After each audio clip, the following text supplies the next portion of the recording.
Merhaba, good morning to everyone.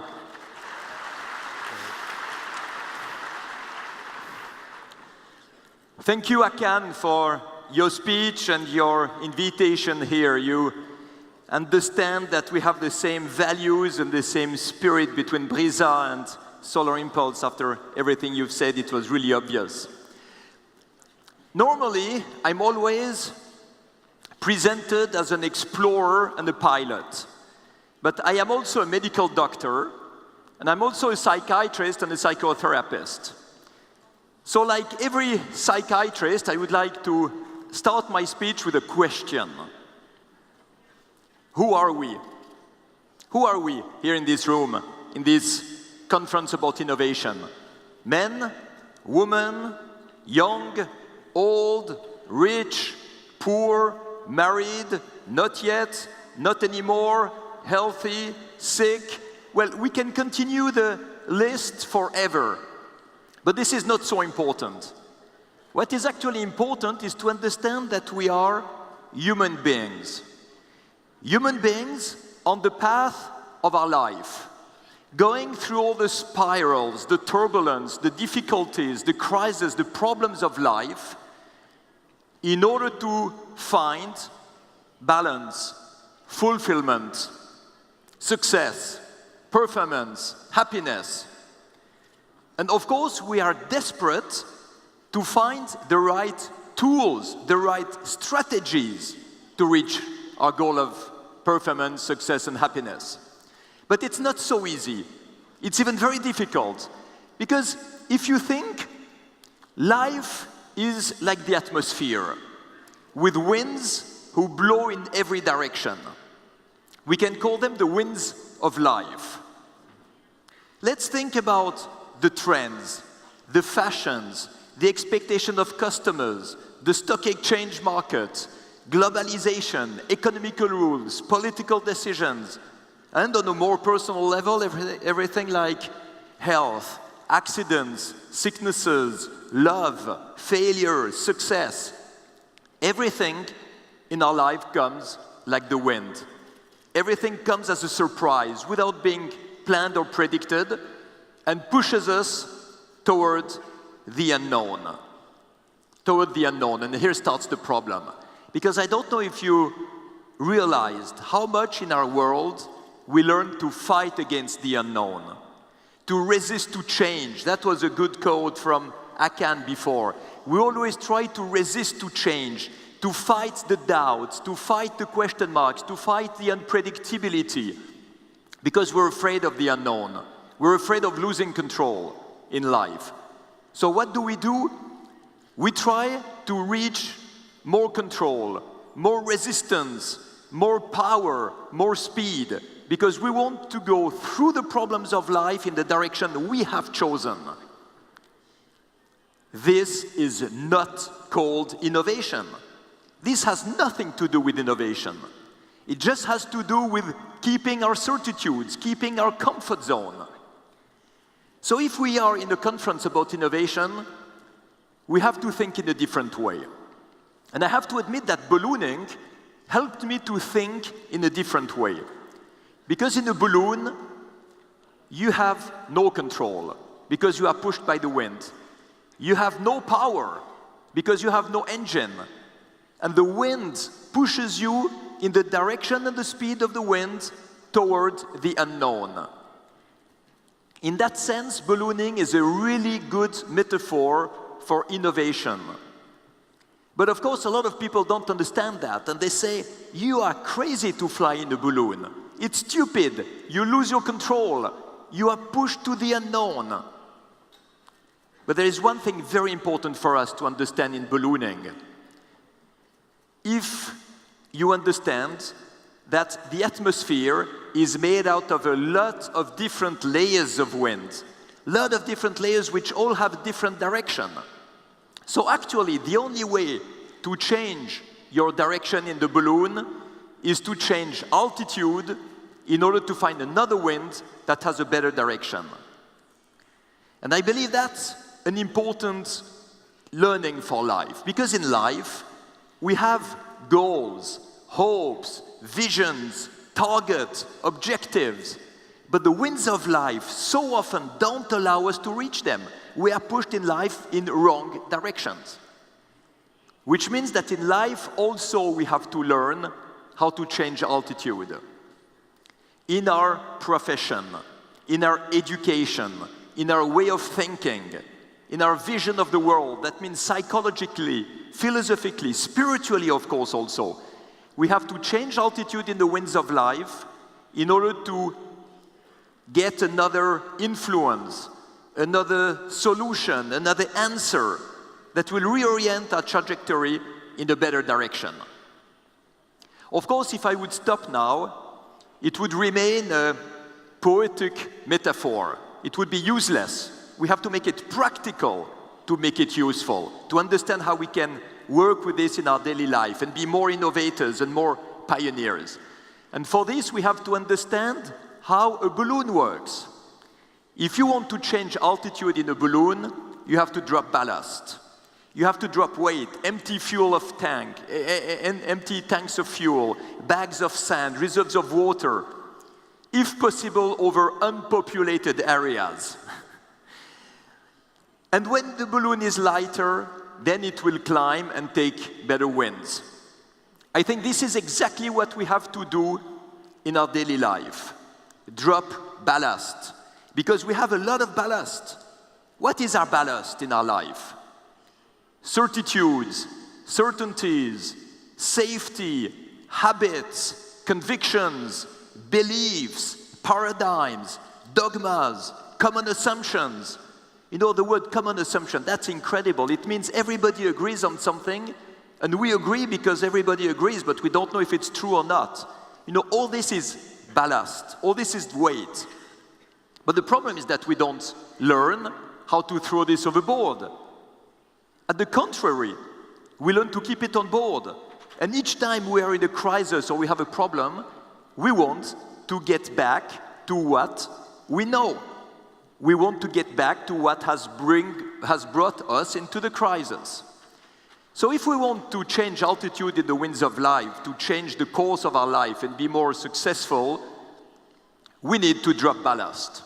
We need to drop overboard our certitudes, our beliefs, our dogmas and paradigms. And what does it mean? Very clearly speaking, it means that we have to identify in every moment of our life what we deeply believe and try something else. Maybe if you want to remember only one sentence of my speech, it can be this one. If you want to be innovative, pioneer, if you want to be creative, if you want to solve a crisis, you need to identify what you deeply believe and try something else. I'm not saying that something else will always be better, but I mean that every belief we have keeps us prisoner of one direction in life. If we add another belief, another way to see the world, it's not only a second solution. No, it is the thousands of solutions we have in between. Just for yourself now, for a couple of seconds, identify one belief you have. It can be technical, scientific, philosophical, religious, political. It can be anything in your life or social. Just understand that this belief keeps you prisoner of one direction. If you allow yourself to think in another way, maybe to imagine the opposite, then you have all the possibilities in front of you, and it is your choice to decide which one you take out of all the possibilities. This is called freedom. Because freedom is not when we can do everything. Freedom is when we can think, imagine, envisage every possibility. And then it's our responsibility to decide which one we take. If we do this, what will be life? Life will be like a firework. We'll have all the options, all the opportunities in front of us. And if we are pioneers, innovators, entrepreneurs, adventurers, explorers, then we will allow ourselves to explore this vertical axis. Every altitude, that means every way to think, every way to behave, every way to react, until we find the altitude, that means the behavior, that brings us in the direction we wish. It means, of course, that we never know in advance which is the best altitude, which is the best way of thinking. We have to try. This is the great adventure of life. We have to be flexible enough to try. And when I wanted to make the first flight in a balloon around the world, I had no way to know how to do because nobody did it before. So I had to try with a strategy I believe was the best. And it was a disaster. The day before the launch, I announced that my balloon would fly for 2 weeks in the jet streams around the world. The flight did not last for 2 weeks. It lasted 6 hours before we were down in the water. 6 hours. So of course, when you stand on a picture like this, you don't laugh a lot.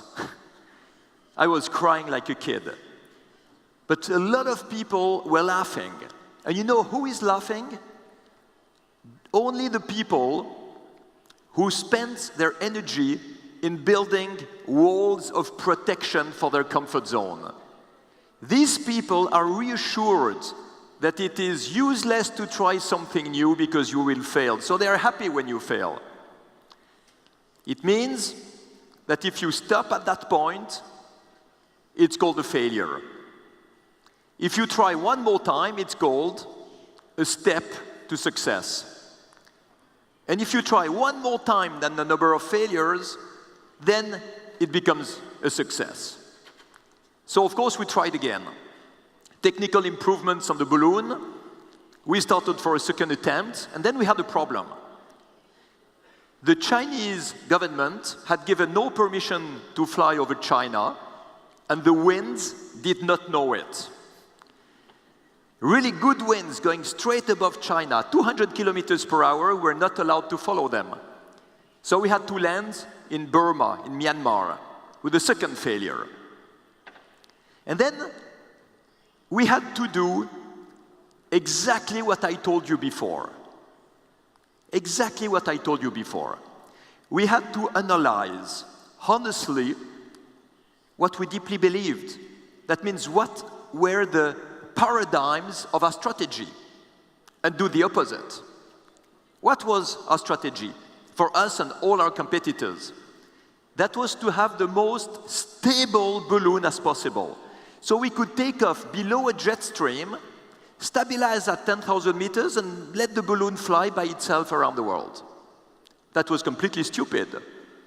Because if there was an obstacle, political, like China, or meteorological, like a thunderstorm, we could not go around. We had to stop and fail.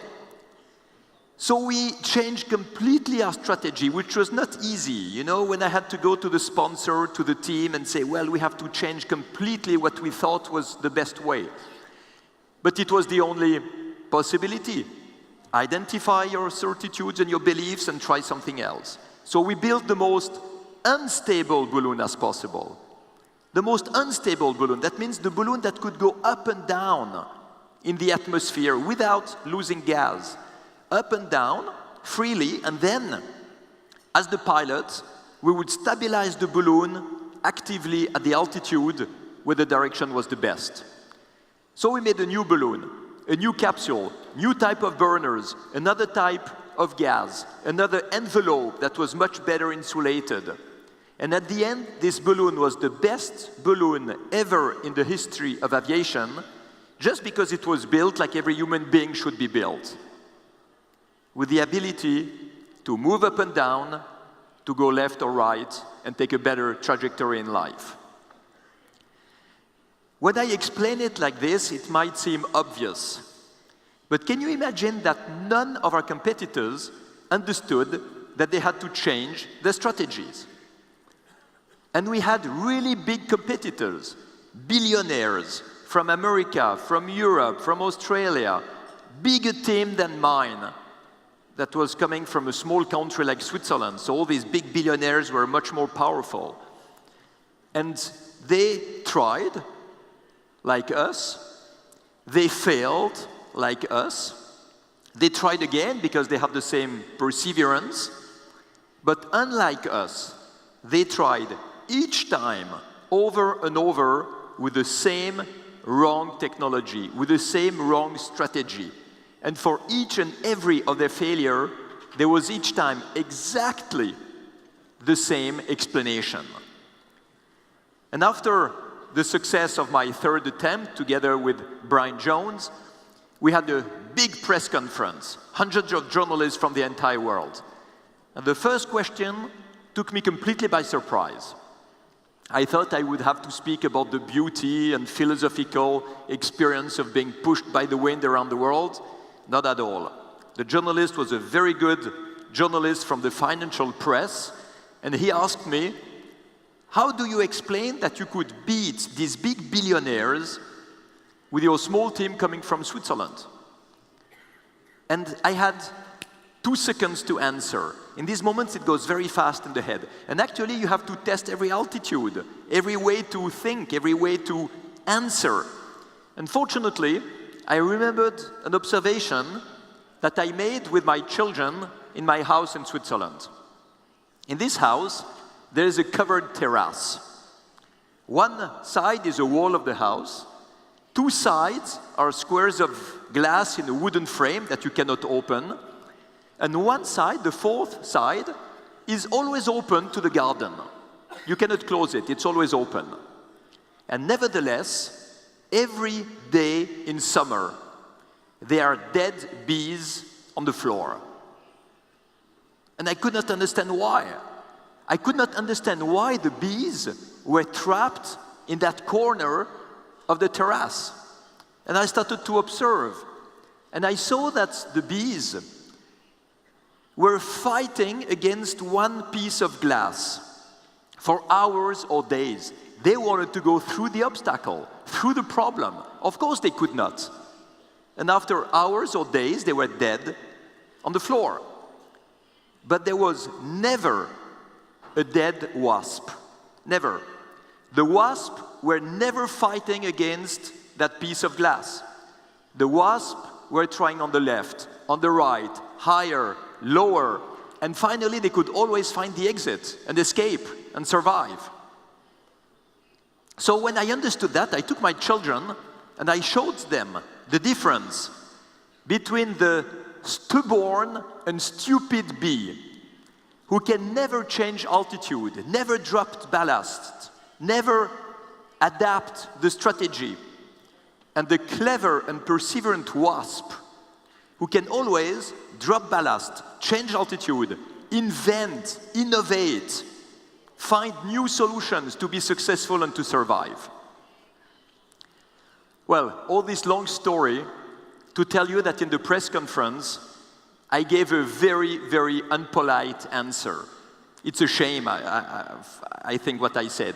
But it was so short that honestly I believe no one understood. I just said, in my team, we have the strategy of the wasp, and our competitors have the strategy of the bee. Now, of course, what is important is to create the strategy of the wasp in a team, or for yourself.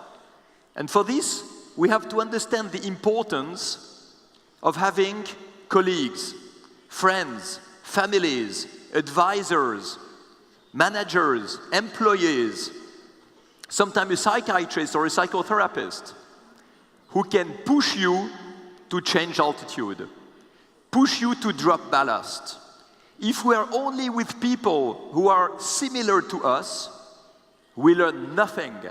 We will be certain that we are right in the good direction, even if we are in the wrong direction. If we want to be innovators, let's put in our team or in our environment people with completely other ways to understand life, in every way. And then the creativity will come, like in the battery. If every pole of the battery is the same, it's called a flat battery, and you send it to recycle. if the poles have different potentials, it creates energy. This is how human beings should work. And actually, this is exactly why we were successful at the third attempt. Changing all our strategy, our flight plan, adapting to other altitudes, to other directions. And after 20 days in the air and 45,000 kilometers, we had achieved the first ever non-stop round-the-world balloon flight.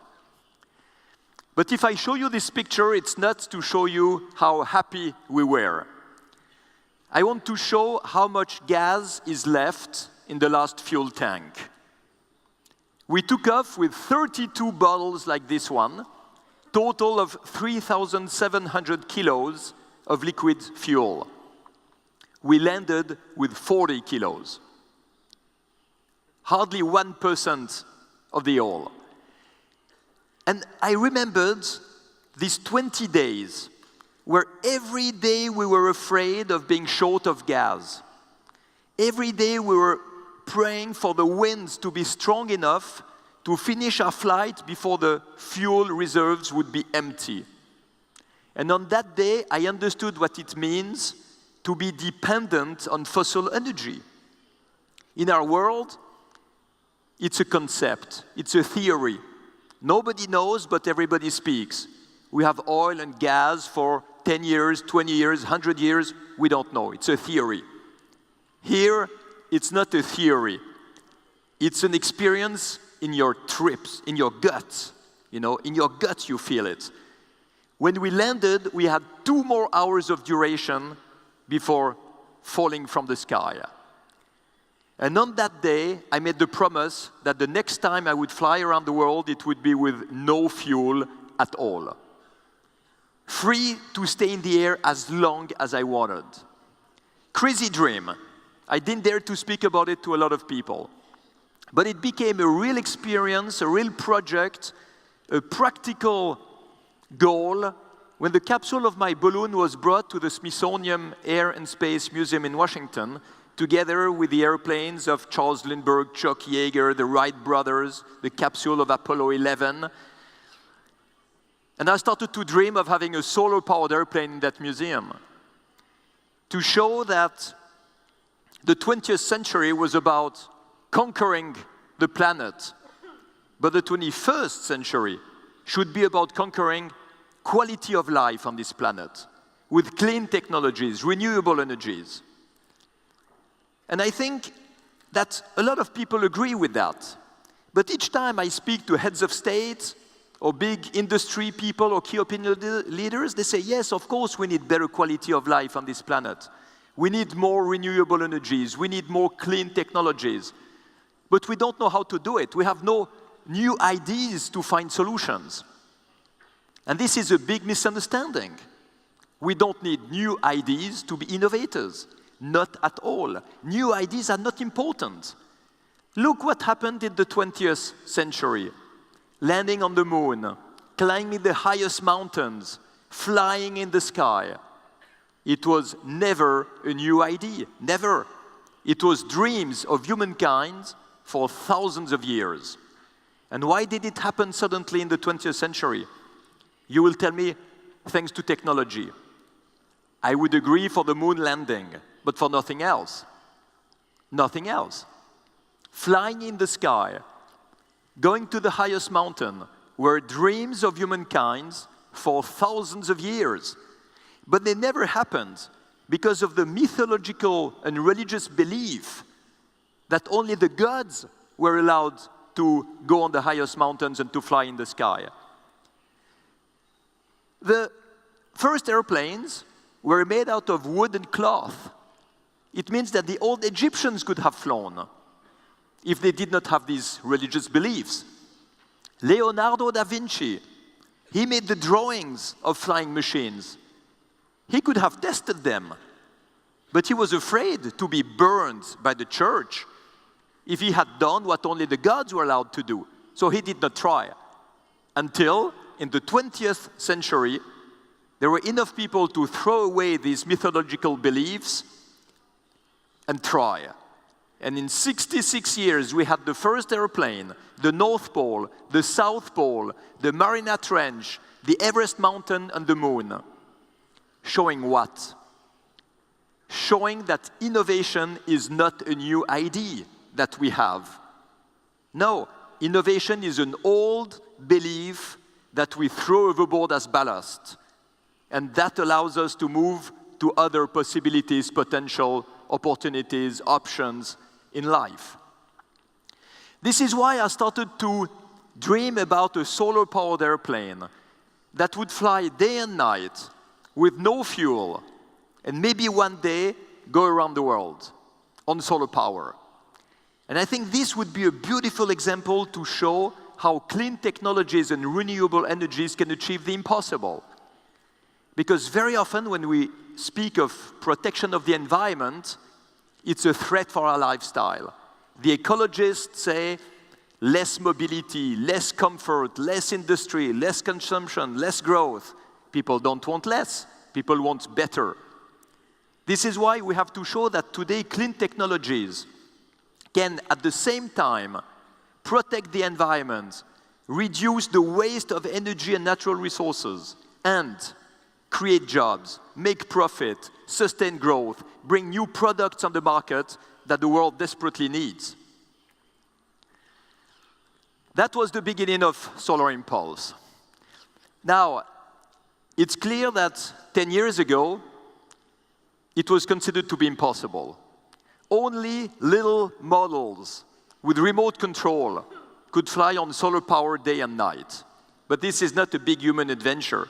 You cannot motivate, inspire youth, children, students in universities, governments, if you have a remote control plane. You need a pilot on board to inspire, show it's a human adventure. And for this, it's not 4-meter wingspan like on this picture. You need 64-meter wingspan minimum. You need a wingspan like an Airbus 340, 64 meters. And you are not allowed to be heavier than a small car, 1,600 kilo. Otherwise, the airplane needs too much energy to stay in the air, and in the end of the night, the batteries are empty, and you crash. Those were the parameters I received from the Swiss Federal Institute of Technology, who had agreed to run a feasibility study on my project. And they were very clever and gave the lead of that feasibility study to an engineer and professional pilot called André Borschberg. André had this experience of entrepreneur. I was an explorer. He was professional jet fighter pilot. I was balloonist. He's an engineer, I'm a psychiatrist. This is two completely different visions of the world. And we thought, if we work together, we cover a huge scope, and maybe we can be successful when no one thought it would be feasible. But of course, we had no technology, no team, no money.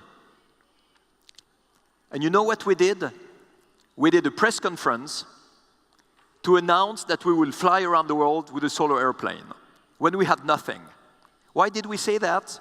To be obliged to continue. If you leave the slightest possibility to give up, you will certainly give up because it's so difficult. But if the entire world knows that you are committed on it, it's impossible to give up. And I think this gave a lot of confidence to a lot of engineers and partners who came to join us. André, as the engineer, put the technical team together and led the construction of the airplane. As the psychiatrist, I went to find the support, the partners, political message about energy, and of course, the sponsors and partners who would fund the project and bring the technology. But if you see this picture here about the list of our partners, you will see that in the top part of the list, it means the biggest partners, there is nobody from the world of aviation. Nobody. And everybody asks us, why is it like this? And I think it's normal. Big specialists know exactly how to make and reproduce what they have already learned. And they have all the reasons to imagine why it's impossible. Hakkab was having really nice quotes in his speech about the big specialists who say, no, we cannot do it another way. Always remember, it's not the people who were selling the candles who invented the light bulb. And even the best electrical car today is not made by a car manufacturer. It's made by an American billionaire, Elon Musk, who had no idea how to make a car, and he made the Tesla because he was free enough in his head and his heart to make something new.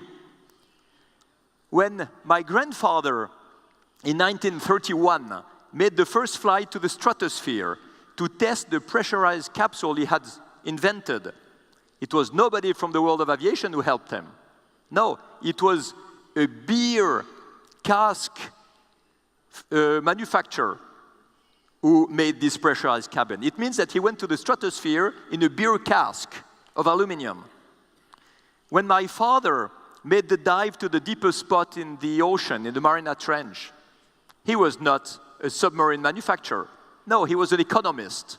And he built this bathyscaphe with my grandfather, and together they made divings that were deeper than any submarine of the time. They went to 11,000 meters, much deeper than the specialist. So we see that innovation has to come from outside the system. Everybody here in this room can be an inventor, can be an innovator, if he has the spirit for that.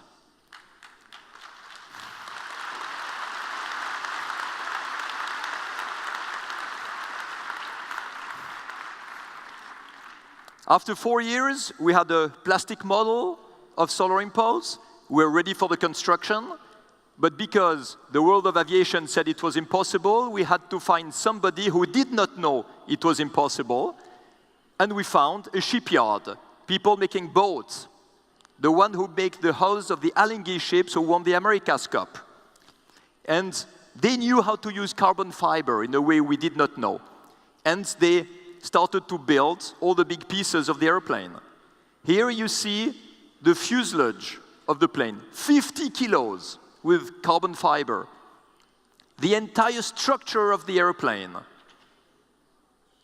10 times lighter than the best sailplane for competition in the world.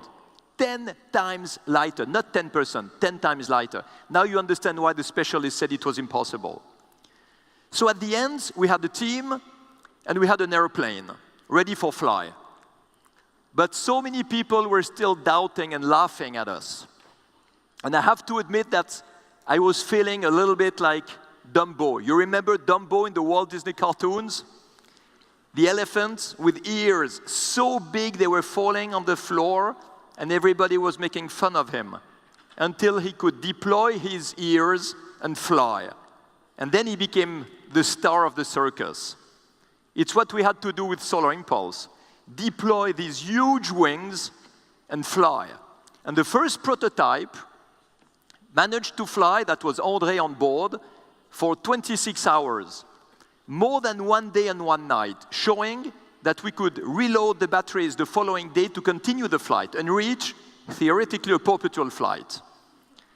And when we had done that, we have been invited by several governments to present these technologies in Europe, in Morocco, in the United States, in order to demonstrate that these clean technologies now are reliable, they are mature, they can be used in the world.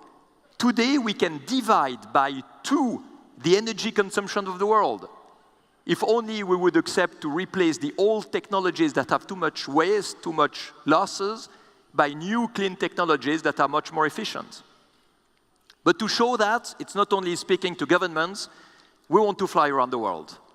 And to fly around the world, we need an airplane with a bigger cockpit, with watertight wings, with an autopilot, with toilets on board, because crossing the Pacific or crossing the Atlantic will be 5 or 6 days and nights in a row for a single pilot on board. So we needed another airplane, which now we have, Solar Impulse 2, We have tested it in Switzerland, and we are now bringing it to Abu Dhabi to start the flight around the world on the 1st of March of next year, in less than 3 months. And you'll be able to follow all that. We have some plans with Brisa also to have you all informed about what is happening. So to summarize all this, what could we say? I think I said everything already. But there is one thing you can maybe feel and experience. And this is the message of these pictures here. These 2 pictures are actually the window of the capsule of the balloon when we flew around the world. The first one is made 1 hour after takeoff. The sky is clear. The future looks easy. The visibility is perfect. Everything looks fine. This is how we like the future to be. The problem is that the future is usually like on the other picture. The other picture is made 1 hour before landing. The moisture of the night in the capsule has made big ice crystals on the glass, and you hardly see what there is on the other side. It's frozen. You don't see on the other side, it's a sunrise. And this is how life is very often. We have ice in front of the future. We have difficulties. We have problems. We have crises. This is when we have to become innovators. This is when we have to be the explorers of our life and our future. But unfortunately, a lot of people have learned that it is safer to suffer in the ice they know rather than to take the risk of going through the ice to see what there is on the other side. And these people will suffer. These people will not be innovators. These people will be lost in life. Each crisis is going to make them lower and lower. The innovators, the pioneers, the explorers, they know that each time there is ice in our life, it's a stimulation. It's an incentive to be more creative, to find more solutions, better outcomes. So you see that innovation is not an intellectual process, it's an emotional process. And we have the responsibility to give this state of mind, give this spirit to as many people as possible, because this will improve the quality of life on Earth. So as a last conclusion, I have a short film to show you. 6 minutes about Solar Impulse. You will see André Borschberg, you will see me, you will see the team, you'll see the airplane, you'll see all the achievement we had until today. But I have one request for you in this room. I would like you to use the screen not as a screen, but as a mirror. I would like you to see yourself, not only Solar Impulse. I would like you to see your dreams, not only mine. I would like you to see your goals in life, your innovation spirit that you can feel inside of you. I would like you to observe which ballast you can throw overboard, which altitude you would like to take, to have the direction that will bring to you success, fulfillment, and performance in your life. Can you please run the film?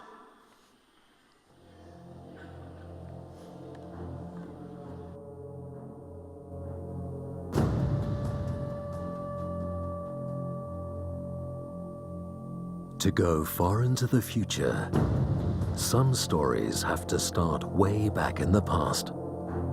Never before has a single family conquered, explored, and invented as much as the 3 Piccard generations. They have written history. But what about today? Is it still possible to write history? How can we live those same emotions again in the 21st century? What is still there to inspire the next generations?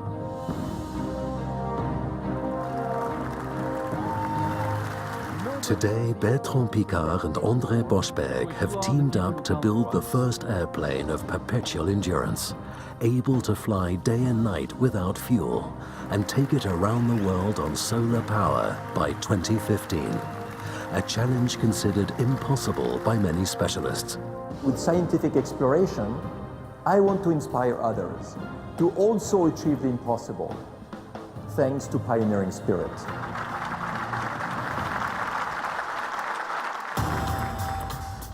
The CO2. Bertrand Piccard, explorer and psychiatrist, wants to demonstrate how new technologies and pioneering spirit can bring a significant contribution to a more sustainable world.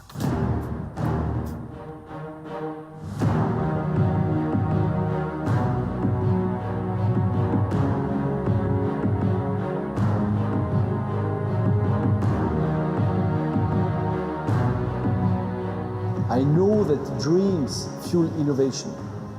And I also know that human commitment and new technologies can really change the world.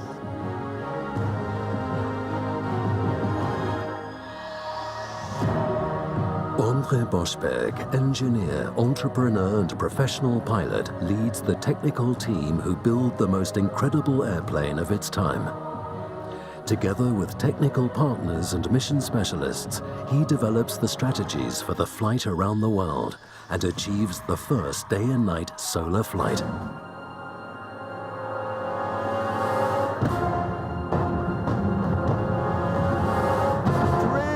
2, 1, go! We made it, guys! We made it! Absolutely unbelievable.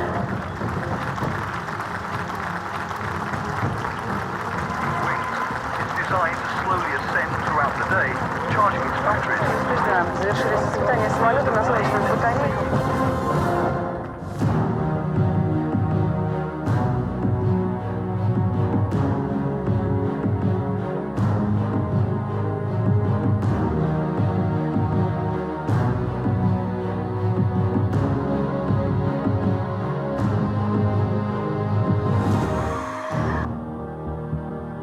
In the Alpha, you have a tail wheel lift-off.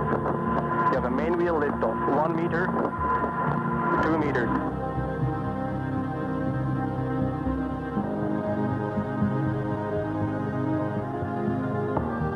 So much needs to be done in order to offer a safer world to our children. Nowadays, the new challenges concern environment, energy, and ecology. Our world desperately needs new solutions to reduce the negative impact of human beings on the delicate balance of nature.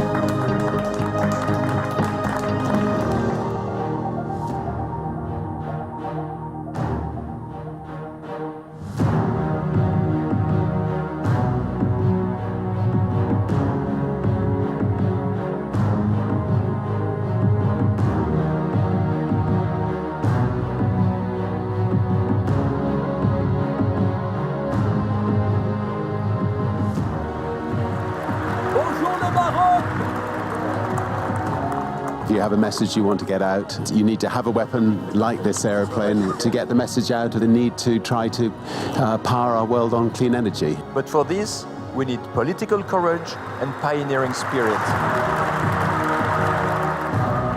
Inspiring generations, bringing innovative solutions to the challenges of humanity. Inventing a brighter future. It's amazing, just amazing. It's the beginning of a revolution. This engineering marvel touches on 4 really critical areas for the Department of Energy. These are examples of the technologies that will make 10 years from now look just as different as it does when we look back 10 years and see the enormous changes that we've had. Behind every achievement, men and women have dedicated their passion and their courage to write the most incredible pages of the history books. They have invented the future by going beyond the frontiers of certainties. They have trusted in the power of their dreams, and their visions have changed the world. In the footsteps of these great pioneers, will Bertrand Piccard and André Boschberg succeed in their attempt to achieve the first ever solar flight around the world? Will Solar Impulse 2 make it across continents and oceans without a single drop of fuel? Or is the challenge too high? Here again, the spirit of exploration has a role to play if we want to change the world. And you can be a part of it.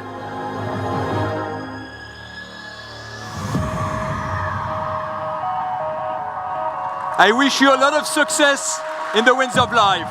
Good luck. Thank you.